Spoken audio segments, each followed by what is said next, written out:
Hello dear friends, जय श्री कृष्ण। अभी हमने पार्ट 1 जो है वो कंप्लीट कर लिया है। अभी पार्ट 2 जो बेसिक इसका जो बेसिक वाला जो पोर्शन है जीन थेरेपी का, जो बेसिक जो टाइप्स होते हैं वो हमने बेसिक जो मेथड्स होती है जीन थेरेपी में, जो डिफरेंट डिफरेंट मेथड्स हैं वो हमने कंप्लीट कर लिया है। अब हम इस वाले में पोर्शन में हम करने जा रहे हैं क्या, हम करने जा रहे हैं टाइप्स ऑफ जीन थेरेपी, यानी जीन थेरेपी के कौन कौन से टाइप्स हैं। ठीक है, तो यानी जीन थेरेपी कौन से एक बेसिक क्राइटेरिया है टाइप्स ऑफ जीन थेरेपी में, हमने इसको बांटा है। तो ये एक बेसिक क्राइटेरिया है। देखो, एक सिंपल सी चीज़ ये है कि जब हम जीन थेरेपी को दो टाइप से जो है सेल में के बेसिस पर हम इसको बांट सकते हैं। एक तो क्या है कि अगर जीन थेरेपी आप सोमेटिक सेल में करते हैं, सोमेटिक सेल और जर्म सेल आप समझते होंगे, जो स्पर्म और ओवम है, यानी जो हमारी जर्म लाइन है, उनको जो कि टेस्टिस के अंदर जो सेल्स बन रही है, टेस्टिस के अंदर जो आपके स्पर्म बन रहे हैं और ओवरीज के अंदर जो ओवम बनते हैं, एक सेल बनती है, एक बनते हैं, उनको हम जर्म को जर्म सेल कहते हैं। ठीक है, और इसके अलावा जो भी सारी चीज़ें हैं वो हमारी जो भी सेल बचती हैं सेल की बॉडी की, उनको हम सोमेटिक सेल कहते हैं। क्लियर है? तो एक सोमेटिक सेल के बेसिस पर, यानी बाकी जो सेल बची हैं उनकी बेसिस पर, और एक जर्म सेल की बेसिस पर, यानी एक जर्म सेल के बेसिस पर। किस पर? जर्म सेल के बेसिस पर। जर्म सेल में आपके कौन आते हैं? जर्म सेल में आपके स्पर्म एंड ओवम आते हैं, है ना? स्पर्म आते, स्पर्म सेल आती है एंड एक सेल या फिर ओवम आते हैं। ठीक है, तो सोमेटिक सेल में अगर आप बदलाव करेंगे, सोमेटिक सेल में अगर आप सोमेटिक सेल में आप कुछ भी चेंज करेंगे तो वो उस पर्सन की, अगर किसी पर्सन की सोमेटिक सेल में अगर चेंज करेंगे तो वो उसी की जनरेशन तक ही रहेगा, वहीं तक सीमित रहेगा। लेकिन अगर आप स्पर्म या ओवम में, एग में आप चेंज कर लेंगे, स्पर्म है और एग है, इसमें अगर कुछ चेंज करते हो तो आपको पता है वो नेक्स्ट जनरेशन में ट्रांसफर होगा, क्योंकि इसी से क्या बनता है? जाइगोट बनता है। और अगर यहाँ स्पर्म या ओवम में आप, एग में आप चेंज कर देंगे तो वो जाइगोट में वो चेंज जो है वो हेरिटेबल हो जाएगा, और अगर वो हेरिटेबल हो गया तो वो फिर वो नेक्स्ट जनरेशन में ट्रांसफर होगा, ट्रांसफॉर्म होगा। क्लियर है? यही बेसिक कंसेप्ट है। ये आपको पता भी, इसमें कोई नई वाली चीज़ नहीं है, ये तो सब बेसिक। हम इतना क्या है कि हमारा ऐसा इतना बेसिक तो हमको वैसे भी आ जाता है ना? इतना बेसिक आपको 11th वाला बच्चा जो है वो भी, उसको भी पता होता है। 11th 12th वाला जो बच्चा है उसको भी बेसिक चीज़ पता होती है। ठीक है, फिर भी ये सारा कंटेंट है, तो आपको अगर पूछा जाता है तो आपको लिखना आना चाहिए, बताना आना चाहिए। ठीक है, तो सोमेटिक जीन थेरेपी में क्या होगा? टारगेट द नॉन रिप्रोडक्टिव यानी सोमेटिक सेल्स। क्लियर है? और genetic changes are not pass to the offspring. Clear है? और use to treat the disease like just cystic fibrosis. एक सिस्टिक फाइब्रोसिस जो है उसको हम सोमेटिक जीन थेरेपी से ट्रीट कर रहे हैं, मतलब वो उस पर्सन के अंदर ही चेंज किया जाता है। दूसरा, मस्कुलर डिस्ट्रोफी और कैंसर वाली जैसी चीजें हैं। Clear? Germ line gene therapy, अभी आप कहेंगे कि फिर तो कैंसर को भी तो आप कर सकते हैं, मस्कुलर डिस्ट्रोफी को, इन सारी चीज़ों को भी कर सकते हैं। यही लिमिटेशन है, यहाँ ही लिमिटेशन है। लिमिटेशन जो है वो जो सेकंड वाला है, एक्चुअली इसके लिए अप्रूवल की ज़रूरत होती है, आप ऐसे नहीं कर सकते। अभी चाइना में कोई है साइंटिस्ट है और कोई डॉक्टर है, उन्होंने कल याद आपको बताया तो उन्होंने पूरा सब कुछ छुपा करके करा था, तो उनके पास बहुत सारा जो है वो बैन हो गया था, बहुत सारी चीज़ें। तो आप नहीं कर सकते। जो जर्म लाइन जीन थेरेपी है वो खुद से नहीं कर सकते। क्यों क्यों नहीं कर सकते? क्योंकि जो नेचर का है, आप नेचर के रूल नहीं तोड़ सकते। कल को पता चला जीन थेरेपी करके आप कुछ नया बिल्कुल ही अलग लेकर के आ जाए, है ना? तो हम जो नेचर ही चाहता है कि, या जो कमिटी जो है ना, आपको अप्रूवल चाहिए, तो किसी किसी डिजीज़ के लिए ही जो अप्रूवल मिल सकता है, बाकी वो नहीं मिलता है। और जर्म लाइन जीन थेरेपी में तो अभी अप्रूवल नहीं है। आप एम्ब्रियोनिक स्टेज में फिर भी सोमेटिक जीन थेरेपी में कर सकते हैं, जैसे स्किड में होता है, एडीए में होता है, या बहुत सारी जो डिजीज़ है उनमें फिर भी होता है, सिस्टिक फाइब्रोसिस और इनमें भी अप्रूवल है। But germ line gene therapy में अभी भी अप्रूवल नहीं है। क्लियर है? तो इसमें क्या होता है कि टारगेटेड जीन या रिप्रोडक्टिव सेल, जब जब इसका अप्रूवल हो जाएगा तो बहुत अच्छी चीज़ है। स्पर्म सेल या एक सेल में जेनेटिक चेंजेस आर हेरिटेबल, तो वो फिर नेक्स्ट जनरेशन में ट्रांसफर नहीं होंगे। राइट? ये कंट्रोवर्शियल है, currently not practice in the human due to the ethical and safety concern, है ना? हो सकता है आप कुछ अच्छा बदलाव करने जा रहे हो, लेकिन वो जो जो जीन आप, जिस जीन को आप डिलीट कर रहे हैं, चेंज कर रहे हैं, हो सकता है वो आगे भविष्य में, है ना, डार्विन ने क्या कहा कि जो फिट होगा, हो सकता है वो जीन आगे के लिए एनवायरनमेंट इतना चेंज हो जाए, ड्रास्टिकली कुछ चेंज हो जाए, और वो जीन जरूरत था, तो वो वाले लोग तो वैसे ही निपट जाएंगे, बाद में निपट जाएंगे। आप उनके लिए सही कर रहे हैं, लेकिन हो सकता है वो चले जाए, वो फिर उनकी जो आगे जनरेशन आने वाली उसमें तो चले जाए, तो आप वैसे छेड़छाड़ नहीं कर सकते। तो उसके लिए इथिकल इशू है और सेफ्टी कंसर्न है। क्लियर? ये बात इतना इंपॉर्टेंट है, ये थोड़ी ध्यान रखने वाली बात है। क्लियर? चलो, ये कंटेंट आपके लिए दिया हुआ है कि आपको अगर लिखने का आता है तो आप इनमें से इस कंटेंट से लिख सकते हैं, है ना। कंसेप्ट मैंने आपको समझा दिया। Therapeutic gene transfer into the somatic cell. Somatic line gene therapy में, सोमेटिक सेल जीन थेरेपी में क्या होगा, सोमेटिक सेल में यहाँ पर जो होगा transfer into the germ cell, ठीक है। Introduction of gene into the bone marrow blood cell और स्किन सेल में यहाँ पर कर सकते हैं। जो भी आपकी सेल है other than the gonadal cells, जो कि गोनाड्स की जो जैसे स्पर्म है या ओवम है, एक है जो कि जो हमारे गैमेट्स है, गैमेटिक सेल में चेंजेस को छोड़ करके बाकी जितने भी चेंजेस कर रहे हैं सेल में आप, वो सारे consider into the somatic cell gene therapy, right. Clear है। सो बोन मेरो की सेल होगी, ब्लड की सेल, ब्लड की सेल मतलब वो हिमेटोपोइटिक स्टेम सेल, एचएससी की बात हो रही है यहाँ पर। ये सब आपको इम्यूनोजिम सारी चीज बेसिक चीजें पता ही होगी, है ना। हिमेटोपोइटिक स्टेम सेल की हम बात कर रहे हैं, जो कि आपकी जो कि आपकी क्या हो गई, मेन स्टेम सेल है। मेन स्टेम सेल जो ब्लड की स्टेम सेल है उसमें चेंजेस की बात हो रही है। यहाँ पर एग और स्पर्म की बात होती है, ठीक। Will not be inherited later in the generation, ये नहीं होगा लेकिन ये आगे पास ऑन होगा अगर ऐसा किया जाता है, चेंजेस होता है और सेफली अगर चीज़ सही होती है तो। ये रिसर्च प्रैक्टिस होती है present all the researcher directed to the correct gene defect in the somatic cell. और यहाँ सेफ्टी, इथिकल और टेक्निकल रीजन की वजह से it is not being attempted at the present. तो अभी ऐसे कोई टेक्निक, ऐसी कोई तरीका नहीं है जो इसको प्रैक्टिस किया जाता है, अभी अभी तक तो नहीं किया जा रहा है, ठीक। भविष्य में किया जाएगा तो करेंगे, एम राइट, ठीक है। चलो अब एक चीज और समझो, जो सोमेटिक सेल जीन थेरेपी है उसको हम, सोमेटिक सेल जीन थेरेपी को किया जाता है, उसको अगर हम सोमेटिक सेल जीन थेरेपी को अगर पढ़ना चाहते हैं स्टडी पर्पज से, तो उसको दो टाइप की चीज़ों से जो हम नया जीन जो है वो डिलीवर कर सकते हैं, उसकी दो मेथड है ना, उसका दो टाइप मान लीजिए, दो मेथड मान लीजिए। एक तो इस कंसेप्ट को समझाने से पहले मैं आपको जैसे हर बार समझाता हूँ कि पहले मैं अपनी कहानी, अपनी जो चीज़ है वो समझाता हूँ, फिर उसके बाद यहाँ पे जो कंसेप्ट समझाता हूँ। देखो हमें क्या आता है, हमें दो चीज़ आती है, हमें 11वीं 12वीं से हमें दो चीज़ आती है। एक हमको इन विट्रो आता है, तो चीज़ें आसान हो जाती है। हमें क्या आता है उस बेसिस पर अगर समझेंगे तो हमें चीज़ें आसान हो जाएगी, इन विट्रो और इन वाइवो, है ना। आपने इन विट्रो का नाम तो बहुत ज़्यादा सुना है ना। जैसे हम सुनते हैं ना कि जिनके बच्चे अगर नहीं हो पाते हैं, जिनके फेलोपियन ट्यूब में अगर दिक्कत है, तो वहाँ क्या करते हैं, एग को या ओवम को बाहर निकाल करके, है ना, बाहर निकाल करके स्पर्म के साथ उसको मेट कराया जाता है और वापस से उसको बॉडी के अंदर ट्रांसफर किया जाता है। इस मेथड को हम क्या कहते हैं, टेस्ट ट्यूब बेबी कहते हैं। तो जो मेथड यहाँ करी जाए जिसमें एग को बाहर निकाला, स्पर्म को इंट्रासाइटोप्लाज्मिक स्पर्म इंजेक्शन डाल करके या किसी भी करके फर्टिलाइज करवाया, तो इस मेथड को हम इन विट्रो कहते थे। याद है क्या, कितना क्लियर है। इन विट्रो मतलब हम क्या समझते थे कि इन विट्रो मतलब कि पेशेंट की, या जो उसको पेशेंट कह सकते हैं, है ना, क्योंकि वो सफ़र कर रहा है किसी न किसी चीज़ से, ताकि उसको नॉर्मल कंडीशन से तो अलग है, उनके बच्चे सीधे तो नहीं हो रहे हैं। तो वहाँ पर क्या हो रहा था कि उनका एक हमने लेब में निकाला, तो इस कंडीशन को हम इन विट्रो कहते थे। जब हम क्या करते हैं, कुछ चीज़ को हम लेब में करते हैं, राइट। तो ये इन विट्रो टर्म यहाँ से आया, क्लियर है। अब इन विट्रो, तो इसका इन विवो क्या हो सकता है, इन विवो कंडीशन क्या हो सकती है, इन विट्रो यानी लेब में करने वाली कंडीशन हो गई। तो इन वाइवो क्या हो जाएगा, ऑन साइट, यानी अगर हम ऐसा कुछ कर रहे हैं कि एग को अंदर ही ट्रीट कर रहे हैं, यानी फेलोपियन ट्यूब को हमने बॉडी के अंदर ही है और फेलोपियन ट्यूब को हमने कट वट कुछ किया, वहाँ से एग निकाला और यहीं से स्पर्म जो है वो इंजेक्शन में भरा और हम बॉडी के अंदर ही कर रहे हैं। तो इस कंडीशन को इन वाइवो कह सकते हैं क्या, जैसे ऐसा होता नहीं है बट समझाने के हिसाब से समझा रहा हूँ। तो इसको हम इन वाइवो कहते हैं, यानी कि पेशेंट की बॉडी के अंदर ही कुछ चीज़ हो रही है, तो उसको इन वाइवो कहते हैं। तो क्या इन वाइवो समझ में आया क्या आपको, देखो यानी हम क्या कर रहे हैं कि जो भी हमारा थेरेपेटिक्स जीन है, जो करेक्टेड जीन है, उसको हम किसी वेक्टर की हेल्प से, ये क्या है, वायरल वेक्टर, ये वेक्टर है। इस वेक्टर की, वेक्टर क्या हो गया, एक टाइप का वेक्टर क्या होता है, जो कि कुछ ट्रांसफर करने का काम करता है, इज जस्ट लाइक एंजाइम जैसे काम करते हैं ना, इधर से कुछ उठाया उधर डाल दिया और बीज अपने अलग से बैठ गए, ऐसा होता है ना, एंजाइम यही करते हैं। उसी टाइप से वेक्टर क्या काम करता है, जो हमने जीन यहाँ से उठाया, ये डिसआर्म्ड वेक्टर है। क्योंकि आप बोलेंगे वायरल वेक्टर, तो ये चीज़ें तो हम पढ़ चुके होते हैं, लेकिन अगर कोई ग्रेजुएशन वाले बच्चे देख रहे हैं, ये कुछ ऐसे बच्चे देख रहे हैं जिनको शायद पता नहीं है, तो वायरल वेक्टर, ये वायरस जो है, वायरस जो अपना इन्फेक्ट करता है, इसको हमने पहले डिज़ार्म्ड कर दिया। डिज़ार्म्ड का मतलब ये है कि इसके पास अपना जीनोमिक मटेरियल नहीं है ताकि ये इन्फेक्ट कर पाए, इसके पास हमारा जीनोमिक मटेरियल है, जो हम देना चाहते हैं, जो हम करवाना चाहते हैं वो करेगा ये। तो ये हमने इसके अंदर इंट्रोड्यूस करा दिया।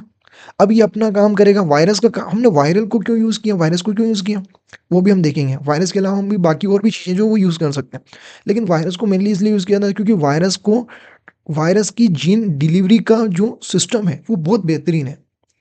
अगर एक बार वायरस को जीन मिल गया और वो एक बार वायरस को आपने इन्फेक्ट करा दिया उस सेल के साथ, तो वो इंट्रोडक्शन कराएगा ही कराएगा। उसकी कैपेबिलिटी जो उसकी ट्रांसफॉर्म करने की जो है, जो सेल के अंदर इंट्रोड्यूस कराने की जो कैपेसिटी है वो बहुत ज़्यादा हाई है। क्लियर है ना? तो यहाँ पर हमने क्या किया, इसको किया और वायरस को उठा करके इसमें डायरेक्ट जो है वो ब्लड के अंदर या जो भी है हम पेशेंट के अंदर जो उसको डायरेक्टली डिलीवर्ड कर सकते हैं। अब इसके डिलीवर्ड करने के अलग अलग मेथड है, जैसे सिस्टिक फाइब्रोसिस में हम नेजल कंजेशन से देते हैं, डायरेक्टली सूंघा करके या ऐसे दे सकते हैं, ठीक है, ऐसा होता है। तो अलग अलग मेथड है, लेकिन इन वाइवो आपको समझ आया, यानी कि आप ऑन साइट ट्रीटमेंट कर रहे हैं, यानी पेशेंट की या उस ऑर्गेनिज्म के डायरेक्ट बॉडी में ही ट्रीट कर रहे हैं, तो उसको कहते हैं इन वाइवो ट्रीटमेंट। ठीक है, यहां तक समझना है? चलो, अब देखो दूसरे ट्रीटमेंट में हम क्या कर सकते हैं कि पेशेंट के वहां से हमने सेल्स को निकाल लिया, सेल को निकाल लिया, एम्ब्रियोनिक स्टेज में थी या कोई सी भी स्टेज में थी, उसकी स्टेम सेल को निकाल लिया। तो यहाँ क्या किया हुआ है, isolated the stem cell from the patient body, जैसा हम इन विट्रो कंडीशन में करते थे, राइट? इन विट्रो कंडीशन में तो ऐसे ही करते थे, एक को निकाल करके लेब में ले आते थे। तो यहाँ पर हमने सेल को निकाल लिया, है ना? तो सेल को निकाल लिया और सेल को निकाल करके हम यहाँ ले आए। इसके बाद क्या करा, हमने वही जो जीन हमारे पास जो थेरेपेटिक जो जीन था, जो अच्छा जीन था, उसको लिया और यहाँ पर जो वायरल वेक्टर था उसके अंदर इंट्रोड्यूस करवाया और इनको, इस वायरस को कल बोला कि इसके ऊपर इन्फेक्ट करें। वायरस इसके ऊपर इन्फेक्ट करेगा तो वो जीन इसके अंदर इंट्रोड्यूस हो जाएगा, वो वायरस ने अपना जीन जो इसके अंदर इंट्रोड्यूस करवा दिया।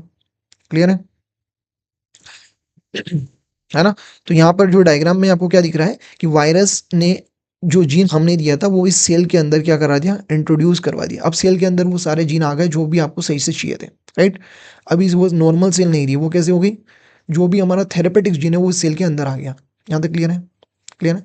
तो इस सेल में और इस सेल में अब अंतर है, ये अच्छी वाली सेल है, जो जीन हमें चाहिए वो वाली सेल है, और ये डिजीज्ड सेल है जिसके अंदर वो जीन है जो कि हमारा वो प्रोडक्ट पर्टिकुलर वो जो प्रोटीन बनाना चाहिए वो नहीं बनाता। अब हम इन सेल को उठाएंगे और इन सेल को उठा करके इस पेशेंट के अंदर इंट्रोड्यूस करा देंगे। तो हम पहले इन विट्रो कंडीशन लेकर के आए और फिर हमने इन वाइवो किया, तो इस कंडीशन को हम कहते हैं एक्स विवो कंडीशन। क्लियर? यानी सेल को बाहर लेकर के आए, फिर वापस में हमने इन विवो कंडीशन कहानी जो है वो पूरी करने की कोशिश करी उस सेल के साथ, तो इस कंडीशन को हम क्या कहेंगे, एक्स विवो कंडीशन। बस यही है यहाँ पे, और कुछ भी नहीं है। ठीक है, ये भी बड़ा बेसिक और बड़ा आसान है। आओ देखें, अब इसको आप जो मैंने समझाया उसको आप समझ लो एक बार यहाँ। एक्स विवो, इन विवो, पहले इन विवो समझ लेते हैं, इन विवो का आसान है ना, तो पहले इन विवो समझ लेते हैं, इसको पहले फर्स्ट पढ़ेंगे, इसको बाद सेकंड पढ़ेंगे। क्लियर है? इन विवो कंडीशन में क्या होता है, genes are change in the cell when the cell are still in the body. Line ये इंपॉर्टेंट है, still in the body, cell जो है वो या वो पर्सन के उसके बॉडी में ही हो। एक्स विवो में क्या होता है, cell are modified outside the body, cell को पहले बाहर निकाल करके मॉडिफाइड किया and then transplanted back into again in the body, वापस उसको ट्रांसप्लांटेड कर दिया। तो इस कंडीशन को हम क्या कहेंगे, एक्स विवो कंडीशन कहेंगे। क्लियर? चलो, अब ये जो वेक्टर्स होते हैं अभी हमने देखा ना, तो ये जो वेक्टर होते हैं दोस्तों, पढ़ने के अलग अलग तरीके हैं, इसमें कोई दिक्कत नहीं है। जो वेक्टर्स हो सकते हैं वो मेनली जो वेक्टर होते हैं वो वायरल वेक्टर को यूज़ किया जाता है, इसके अलावा नॉन वायरल वेक्टर भी यूज़ होते हैं। क्लियर? तो जो वेक्टर्स होते हैं वो एक्चुअली एक डिलीवरी एजेंट होते हैं जो कि जीन को इंसर्ट कराते हैं सेल के अंदर, ये व्हीकल का काम करता है। क्लियर है? वायरल हो सकते हैं, नॉन वायरल हो सकते हैं। एक आइडियल वेक्टर की खासियत क्या है, आइडियल वेक्टर वो होगा जो कि राइट सेल को टारगेट करे, जो हम जिस सेल को हम चाहते हैं, जिस सेल को हम चाहते हैं उसी सेल को टारगेट करें, targeted the right type of cell.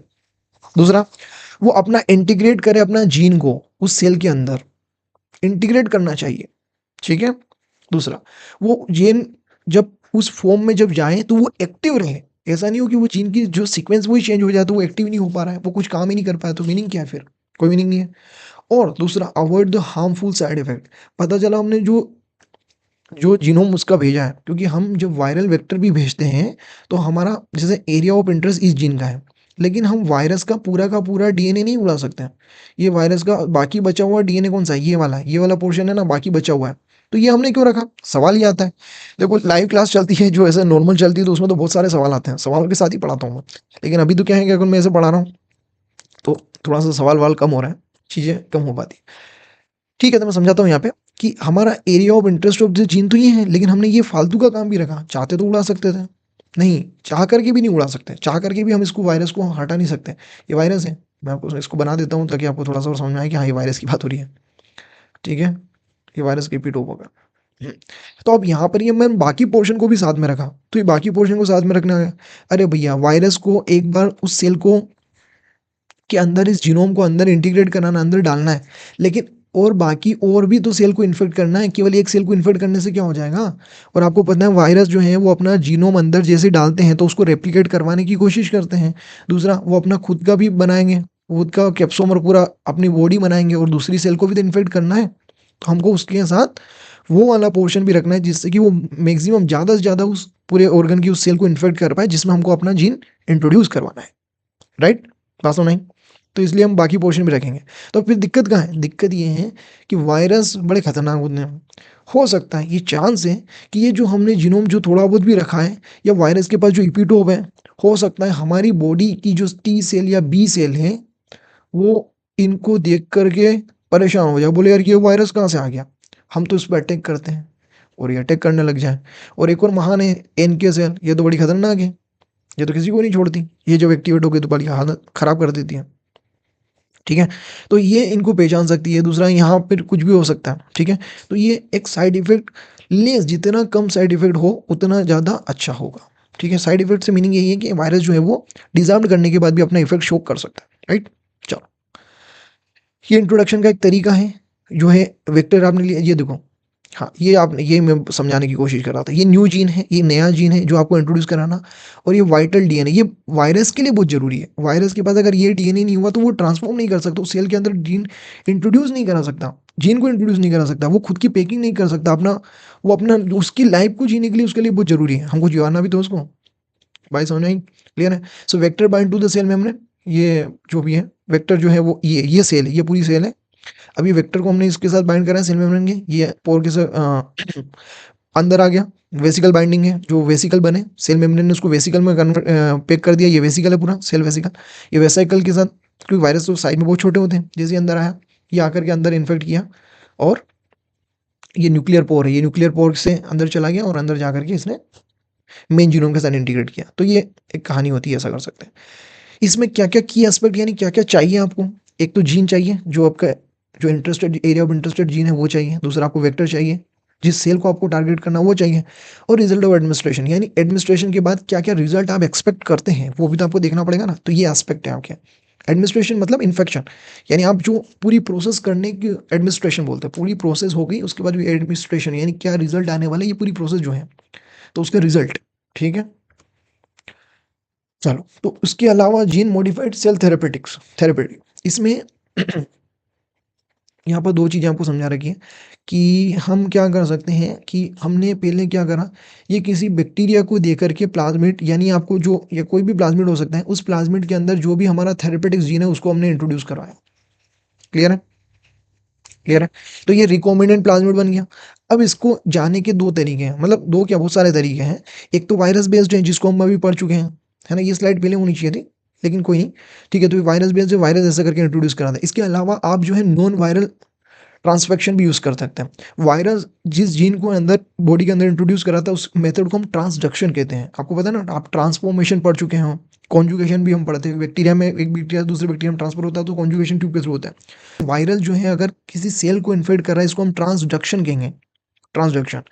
इसके अलावा यहाँ पर जो नॉन वायरल ट्रांसफेक्शन होगा, नॉन वायरल में हम क्या करेंगे ट्रांसफेक्शन में, लाइपोसोम क्या होते हैं? अब इसका स्ट्रक्चर देखो, ये देखो, ये इस पोर्शन पे इतना फोकस करो, ये यहाँ से लेकर के यहाँ के एक पोर्शन पर, क्या ये पोर्शन आपको सेल मेम्ब्रेन के पोर्शन जैसा दिख रहा है या प्लाज्मा मेम्ब्रेन के पोर्शन के जैसा दिख रहा है? प्लाज्मा मेम्ब्रेन, सेल मेम्ब्रेन क्या होता है? ये लिपिड, ये लिपिड, ये लिपिड, ये लिपिड, ये लिपिड, और नीचे क्या होता है? नीचे भी लिपिड, बायलिपिड लेयर होती है ना? यही तो होती है बायलिपिड लेयर।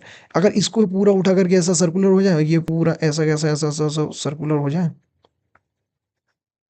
तो ये सर्कुलर हो जाएगा, और यहाँ से ये उठा करके पूरा ऐसा करेंगे तो ये भी सर्कुलर हो जाएगा। ठीक है? तो ये जो पूरा होता है, ये लिपिड की मेम्ब्रेन, हमने लिपिड की क्यों बनाई? क्योंकि सेल मेम्ब्रेन भी तो लिपिड और प्रोटीन की है, तो जाकर के आराम से अच्छे से फ्यूज़ हो सकती है ना? तो इसको कहते हैं लाइपोसोम। लाइपोसोम के थ्रू हम बहुत सारी ड्रग को भी डिलीवर कराते हैं सेल के पास, है ना? इसके अलावा लाइपोसोम के पास हम ये इस टाइप के वेक्टर को भी, जो है वो जो हमने जीन डाले, इसको आगे जा करके इन्फेक्ट करा सकते हैं। ये नॉन वायरल मेथड है। क्लियर है? तो इसमें क्या होगा, अंदर जाने की जो संभावना है वो थोड़ी सी कम हो जाएगी, क्योंकि हो सकता है टारगेटेड सेल के पास ना जाएं, कुछ भी चांस हो सकते हैं। लेकिन अगर एक बार चला गया तो इसमें जो वायरस के साथ जो साइड इफेक्ट आने के चांसेस थे वो यहाँ नहीं आएंगे, क्योंकि ये बना वैसे ही है जैसा प्लाज्मा मेम्ब्रेन बनी है। ठीक, चलो अब यहाँ पे कुछ पोर्शन दिए हुए हैं जो आपको थोड़ा सा याद करने हैं, अगर आप याद रख लें तो बड़ी अच्छी बात है ना। इस CSR में आते हैं, इस CSR में पूछे गए क्वेश्चन है, इस CSR में पहले पूछे गए हैं।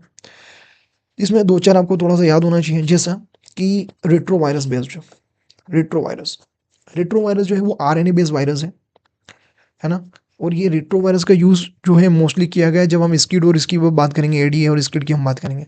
इसके अलावा लेंटी वायरस है, तो इसको तो ज़्यादा नहीं है। इसके अलावा adeno virus double standard DNA virus है। Adeno virus double standard DNA virus है जो कि सिस्टिक फाइब्रोसिस में यूज़ किया जाए, क्लियर है। उसके बाद एडिनो एसोसिएटेड वायरस है, ये सिंगल स्टैंडर्ड DNA वायरस है। और एक सेंडाई वायरस है। सेंडाई वायरस को याद इसलिए करना है क्योंकि इसकी जीन की इंट्रोडक्शन की एफिशिएंसी बहुत ही ज़्यादा अच्छी है, हाई है। दूसरा ये साइटोप्लाज्मिक RNA वेक्टर की, ये ना साइटोप्लाज्मिक RNA, ये साइटोप्लाज्म अगर आपको भेजना है RNA तो उसमें मेथड में काम आता है सेंडाई वायरस। ठीक है, तो कुछ 2-4 पॉइंट है जो आपके यहाँ काम आ सकते हैं, इसको आप देख लेना। चैलेंज की बात करें जीन थेरेपी के, तो चैलेंज में आप समझ ही गए होंगे क्या क्या चैलेंज आ सकते हैं। एक तो राइट प्लेस पे ना जाए, है ना। दूसरा, अगर जीन वहाँ चला जाए तो हो सकता है उसका प्रमोटर या जो उसकी सीक्वेंस है वो ऑन ही ना हो, RNA जो पॉलीमरेज है उसको ट्रांसक्राइब भी ना करे, प्रोटीन ही ना बनाए, ऐसा हो सकता है, right. So delivering to the gene to the right place and switch it on, उसको ऑन भी करना है ना। दूसरा, for avoiding the immune response, यानी कुछ इम्यून रिस्पॉन्स सेल को दूसरा इम्यून रिस्पॉन्स ना है, ताकि पता चला कि सेल जो है वो उसके अगेंस्ट जो है इम्यून रिस्पॉन्स क्रिएट कर रही है, वायरस के अगेंस्ट इम्यून रिस्पॉन्स क्रिएट कर रही है, जैसा हो सकता है। Making sure that the new gene does not disturb the function of other gene, बिल्कुल ऐसा ना हो जाए कि जैसा जंपिंग जीन्स होते हैं, क्लियर है। तो जो जीन इसकी पोजीशन को चेंज करके दूसरी जगह पहुंच जाते हैं, है ना, उसी टाइप से। या फिर ऐसा भी हो सकता है कि जो आप जीन इंट्रोड्यूस करवा रहे हो वो कहीं ना कहीं ऐसा प्रोटीन बना ले, आपने जो बनाया वो प्रोटीन ऐसा बना ले कि वो किसी और जीन का, जिसको आपने टारगेट ही नहीं किया, उसके प्रोटीन को इनहिबिट करने लग जाए या कर दे। ठीक है, नया कुछ भी हो सकता है ना। तो हमको उसके ट्रायल लेने पड़ते हैं, पहले ट्रायल लिया जाए उसके बाद ही उसको अप्रूव मिलता है ना। जीन थेरेपी का अप्रूवल मिलते हैं तभी उसको जा करके आगे फ्यूचर में यूज किया जाता है, क्लियर है। ठीक है, चलो अब इसके बाद और बात करने वाले हैं